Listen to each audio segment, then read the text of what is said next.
Roma, unë jam, dhe mirë se erë dhe emisionin I pavarur. O që në pikën e zesa gjithëm të studio të re së bashku me Cristiano Gjanarin, me cilë jam në vitin e 6 që bëj këtë emision. Kemi qëndruar 5 vite në zyrën e kryeministrit të Shqipërisë Edi Rama. Kemi qëndruar, mes mandatit të dytë dhe të tretë. Tani që kemi hyrë në të katërtit, vendosëm të ndryshojmë, apo jo Cristiano? Po thotë Cristiano dhe shikur ndroj planin, ky është Cristiano. Pram. E jemi, nuk të flasim shumë për studion, shna duhet mjete janë, drasa, libra, ekrane. Ne nuk flasim për realitetin. Dhe realiteti ynë është ja tek e kemi në ekran. Këtu, Rama nuk ishte në Davos sepse mikprita Ivanka Trump në Shqipëri. Lajm botror, Edi Rama mikpret Ivanka Trump në Shqipëri.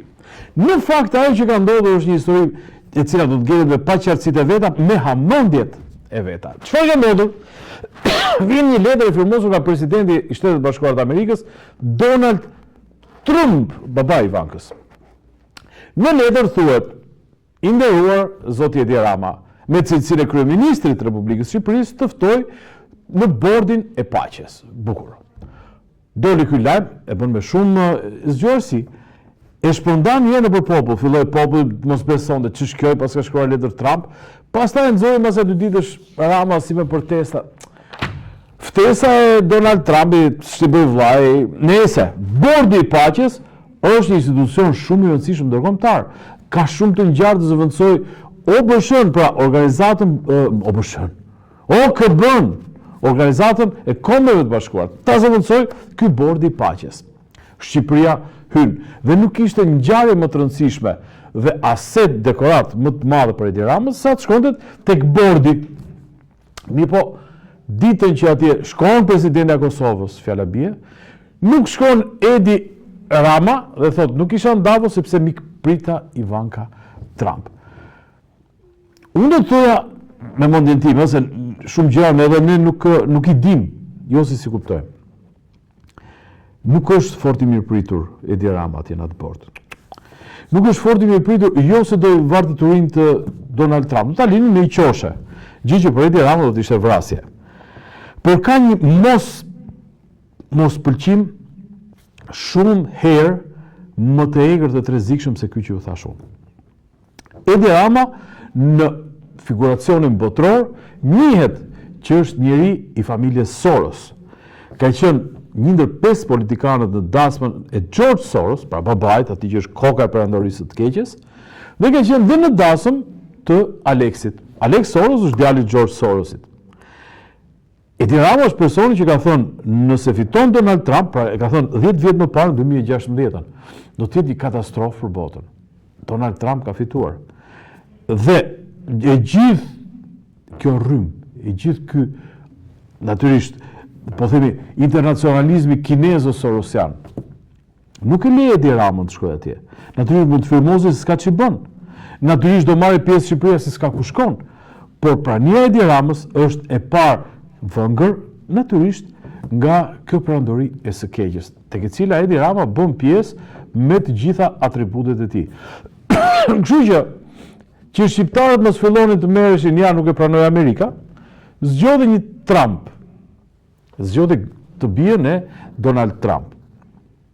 Do thoni, ora mund të ketë qenë kështu që ka thënë më mirë I pari fshatit, pra më mirë ri si I pari Shqipërisë bashkë me të bien e Trumpit se të shkoj kohë të tretë atje. Mund të kisha qenë I prirur për ta besuar, po të mos shihje një deklaratë brillante, të lutem ai që këtë Cristiano, edhe më nxirr pak të madhin pastor, ish pastor, ministër, çfarë doni ju, Tony Gogu, ministër shteti. Ivanka Trump në kryeministri, dëshmi e besimit personal të presidentit Trump ndaj Edi Ramës. Kjo ka qenë një nga deklaratat më gazmore dhe më komike që unë mund të kem hasur ndonjëherë në politikën shqiptare. Domethënë, sipas këtij zotëris, Donald Trump kishte marrë përdore vajzën e tij të vogël, 41 vjeç, e martuar, dhe duke ardhur në Europë, ku ta linte, ku t'ja besonte, Richard, të gjithë. Morë është një Edi Rama, atë kemi si shok. Po është burri mirë, burri martuar, mund t'i besojmë. Asja le Edit. Hello Eddie, oh yes, can I, tak, yes, vjen Ivana dhe Edi kujdeset që mos e ngacmoj njeri, të mos i mungoj gjë për të ngrënë për të pirë. Kështu në parashtroi Toni Gogu, natyrisht nga zelli i madh për thënë që shisa besim ka tek Edi Rama, Donald Trump, këpot një mufk që unë nuk e di se ç'nivel IQ-je, IQ, domethënë, nuk e di si është. Q-ja çfarë është? Do ta shpjegojmë pastaj. Ja, IA është inteligjencë, po Q-ja nuk e di. Po në vetëm niveli IQ-je, ka ky burri që thot ishte dëshmi e besimit personal të presidentit Trump, pa solli gocën, ndërkohë që u thonte në përbot, la gocën në Shqipëri në Kopësht, kujdes babysitter Edi Rama, çdo hashi tha, po ja karkaleca, shkoj në Vlorë. Çdo kam çik teoritën, shëtisin buzdetit, lungomare. Edhe e shpërbleu besimin e Donald Trump. Dhe Donald Trump, ndërkohë që kishte goxha shqetësim për këtë bordin e paqes, kishte edhe merakun tjetër ku do lë vajzën. Kur e reatoi gocën në duart e Edi Ramës, pastaj koncentrohej për qëndruar komplet aty, edhe Edi Rama në një farë mënyrë le të themi, kontributin e tij e ka dhënë 100 fish në bordin e paqes, duke u bërë babysitter dhe duke respektuar besimin e presidentit Trump, duke mbajtur të bien Ivankën në këtë mënyrë. Ç'të them? Doni budalliqe tjera, ka sa duash, po vazhdojmë me Davosin. Pse do vazhdojmë me Davosin? Sepse unë mendoj që ka qenë një pikë e rëndësishme, kyçe në historinë e shekullit të 21 ku kemi hyrë, të mijëvjeçarit të tretë, një pikë kthese kyçe e rëndësishme për njerëzimin. Pra ishte një kthes e tmerrshme humner vitit 2020 kur u shpall pandemia. Nuk ishte virusi më i tmerrshëm, më e tmerrshme ishte agjenda. Agjenda fillonte dhe mbaronte me zhbërjen e njeriut.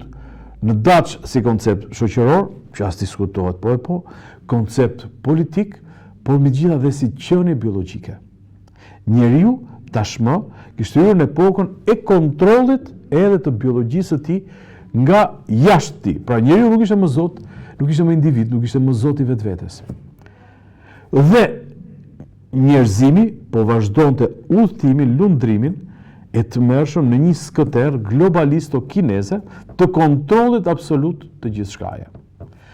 Davosi duket sikur e ndaloi këtë agjend, ose dha mesazhin që agjenda të ndaloj, por natyrisht duke qenë një super trend global i cili ka ecur me shpejtësi kaq të madhe këto vite, do inercinë e vet. Dhe ja te kemi Trump, të vërtetin, jo atë që nuk ka ku lë vajzën edhe beson Edi Ramës, e dua Evropën, por ajo nuk po shkon në drejtimin e dur. Më kujton sloganin e Edi Ramës para ca zgjedhjeve që thoshte drejtimi i dur. Europa jo, thot ky burri, të cilin jemi të prirur ta besojmë. Unë jam ndërmbështetësit e tij, në fakt që nga viti 2016, mos u mërzisni se nuk është se duam shtetin e Amerikës për ndonjë punë ose ndonjë post timin. Jam rehat me këto gjëra. Mjafton Ismeti këtu, mjafton Cristiano në anën tjetër, kaq duam. Dhe mbështetja ose ç'mbështetja është me zemër. Pse mbështesim këtë agjend unë?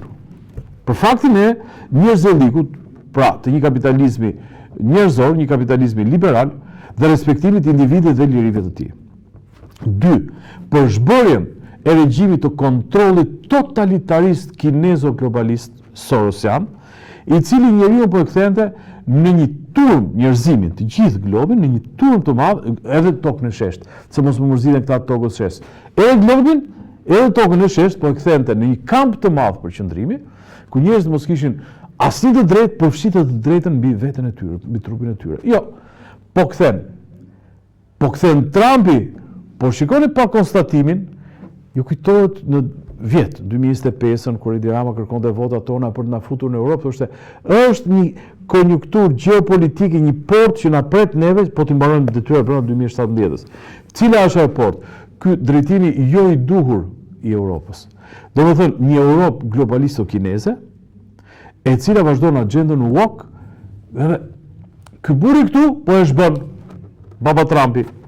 Jo, thot, mjaft më, ka hyrë Kina, në Greqi keni Kinën. Në Itali, në Milano, Kinën. transportin në Itali. Dhe kemi në gjithë Europën. Dhe kjo natyrisht ka infektuar sistemin. Dhe një nga infeksionet, tragjikisht më vjen shumë rënd ta them, se nuk mund të thuhet për kështu e kanë bërë. Kanë kthyer emigrantin në armë, kanë shpopulluar viset të tëra, dhe kanë marrë njerëz të kulturave të ndryshme, i kanë futur nëpër Europë duke i lënë të pa integruar, dhe duke bërë që Europa të bjerë ekonomikisht, sepse punojnë europianët për të mbajtur këta nuk integrohen dhe ka plot shtetet bashkimit evropian, cilët janë në humner të thellë, në drejtimin jo të dur. Dhe ne urojmë, lutim Zotin që në Davos të ketë filluar kthesa e timonit për të ardhur dhe një herë në brigjet normale të kapitalizmit me fytyrë njeriu. Eqem dhe vazhdojmë pak më tutje, Kristiano? Po në Davos, shikoni pak kjo pjesa e globalizmit kinez sorosian. Ky është kryeministri i Kanadas. Çuditërisht ishte guvernator banke në Angli, nga atje erdhi këtu. Parlemon për çarin, edhe kam thënë, po unë them ti heqi të rendit botror. Po, është e vërtet. Ai rendi vjetër botror, ose që u shit si rendi i ri botror, praktikisht ka dalë jashtë loje.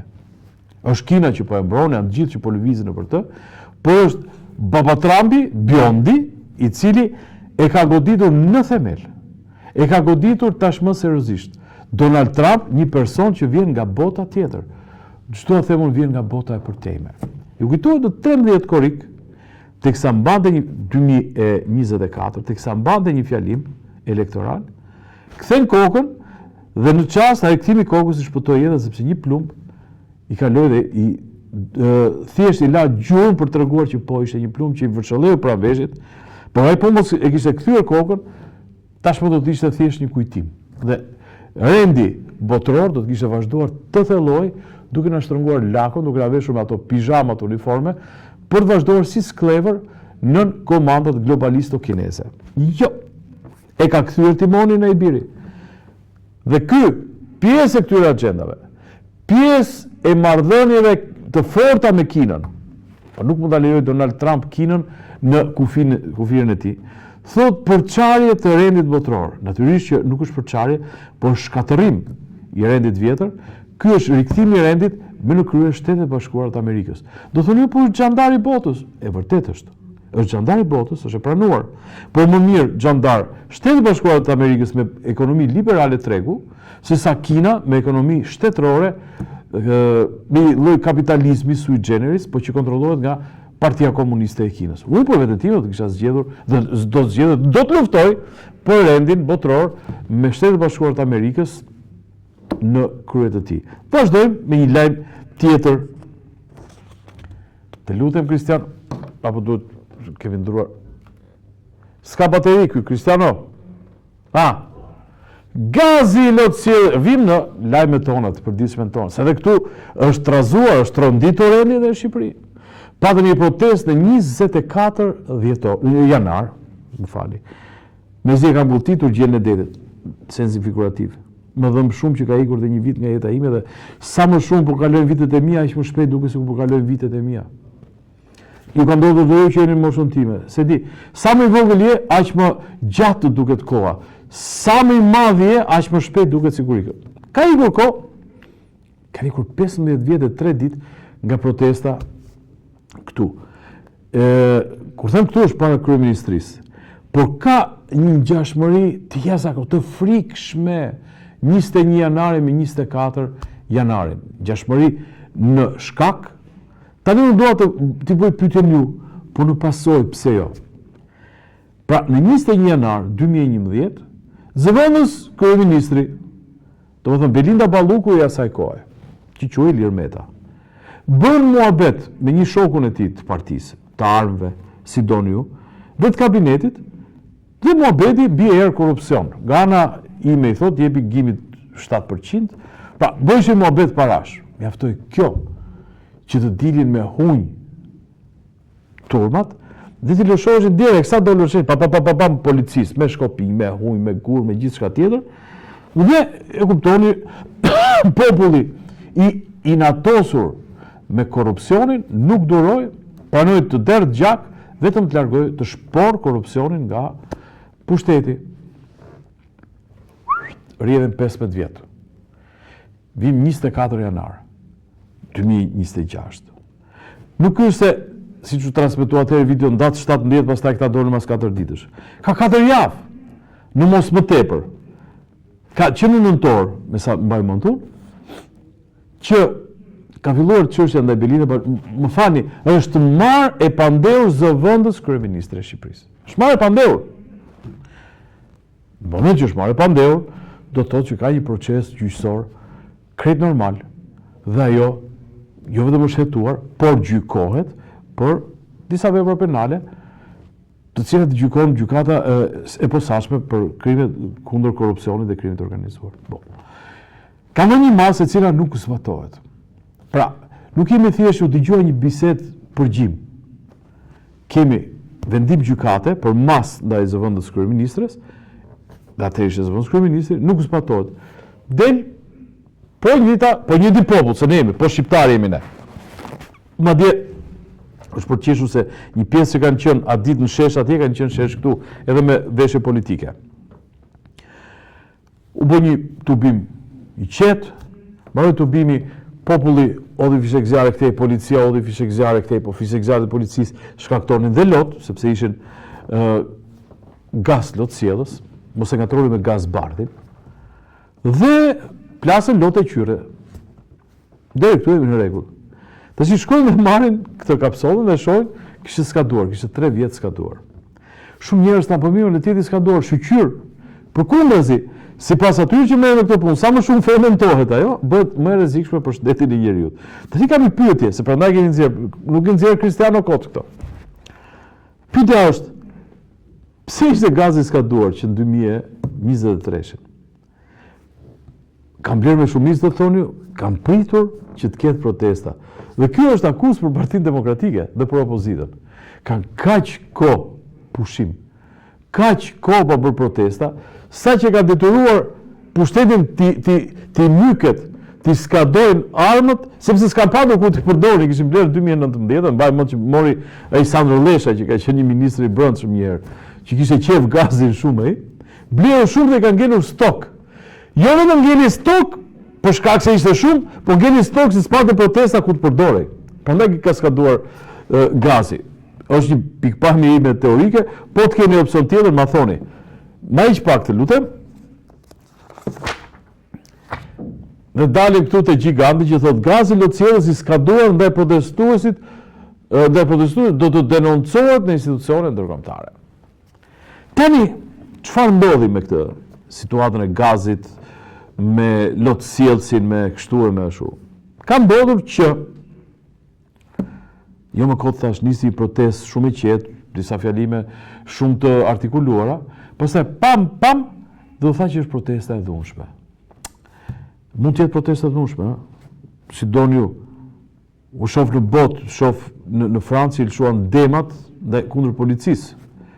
Kam parë që përleshje në Greqi, kam parë përleshje në Amerikë, ku s'kam parë protesta.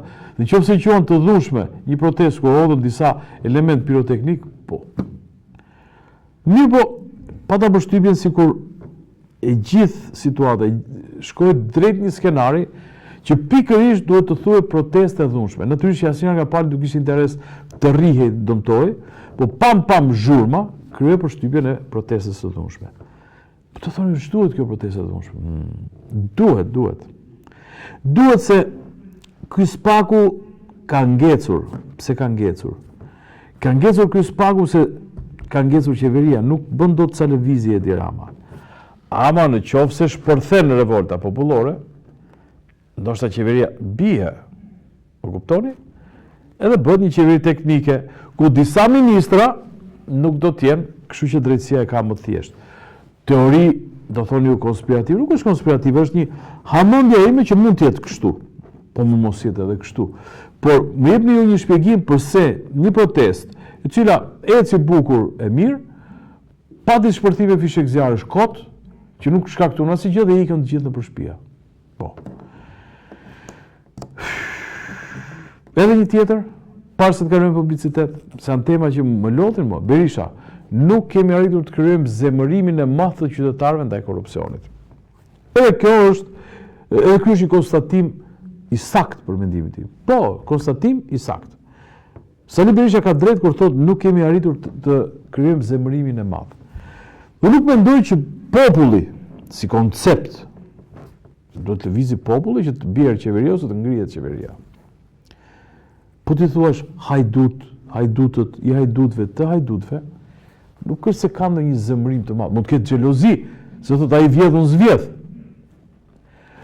Por populli ka zemërim, nëse ti i thua popullit që ne nuk kemi më liri, dhe i thua popullit s'ke këtë liri, do të them ja dy element pastaj tek pjesa e lirive dhe te varfërimi. E populli i thua që s'ke demokraci, do thoni po si jemi kaq popull ndërgjegjësuar. Qofse populli nuk është ndërgjegjësuar, lëre diktaturë siç është, por unë nuk mendoj kështu. Unë mendoj se ky popull është i dalë, është i ditur, natyrisht nuk ka më vitalitetin sepse pjesa vitale ka shkuar punon jashtë shtetit për të siguruar bukën edhe të ne që jetojmë në Shqipëri, por gjithsesi populli jon e ka. E në këto kushte nuk kemi arritur të krijojmë zemërimin, unë do t'i thosha doktorit me cilësinë e një bashkëudhëtari në jetën shoqërore dhe politike të vendit që doktor, nuk ka nevojë me kriju zemërim të popullit. Ka nevojë me kriju zgjim të popullit, orientim të popullit. Pra duhet që shqiptarëve t'i tregojmë një tablo pak më të ngritur sa që mendojmë ne se është niveli ulët ky popull, sepse përgjithsisht gjithë thonë, po populli djallë të burma, që ti themi popullit dhe tash demokracia, liria. Ku i kupton populli këto? I kupton. Kupton shumë mirë, bile shumë më mirë se shumë popull tjerë, se ne jemi një popull i dal nga mungesa lirisë, nga mungesa demokracisë. Një popull i rritur me tallon. Nëse këtij populli i thua që po, ti ke jetuar pa shtëpi deri në 90-ën. Ti edhe duan të ta marrin edhe një herë shtëpinë. Ky popull e kupton. Nëse thua, kur dolet nga komunizmi, e nxirret një ark banane dhe mund të mbanit frymën. Sot edhe kur del nga shtëpia, të fillon dikush që të pret i flet gjove për një zot e di pse, ose dikush që të vendos një tarif që një zot nuk e di pse. Pra, në këto çaste je i grabitur. Në këto çaste ti nuk ke demokraci. Në këto çaste ty të kanë vjedhur votën, do të thotë voto është dëshira. Ty të kanë vjedhur gjithçka. Pra, nëse e bind njeriu kështu, atëherë të del, nuk ka nevojë për zemrim. Ka nevojë për ndërgjegjësim. Ka nevojë që shqiptarët kuptojnë që vendin e tij kanë pushtuar. Disa njerëz me fytyrë shqiptari, me shqipërim të artikuluar, se kishte vajtur kryeministri jon sot në Izrael, edhe kishte lëpir dorën, po themi Netanyahut, duke thënë ju më driten gjunjët, se jeni ndër 5 oratorët më të mëdhenj të botës, se më thehet thash. Dhe ju shihni një person që flet shqipe e mendon që është shqiptar. Jo, nuk ka lidhje me ne. Nuk ka lidhje. Ky sistem në të cilin jetojmë nuk ka lidhje me ne. Ky është pushtues. Flas për sistemin kushtetues që kemi ne. Pra, ne jemi një republikë parlamentare ku sovran është populli dhe sovraniteti ka të deleguar. Pa, do të thotë ka zgjedhur deputet. Deputeti nuk i zgjedh populli, mbaroi sistemi. Vota vidhet, mbaroi sistemi, na kanë pushtuar. Dhe ne duhet ta shërojmë vendin nga ky pushtim që të kthejmë liritë tona, që të kemi liri ekonomike, liri sociale, liri për të mësuar, liri për të pasur të drejtë, se nuk është më shteti i drejtës.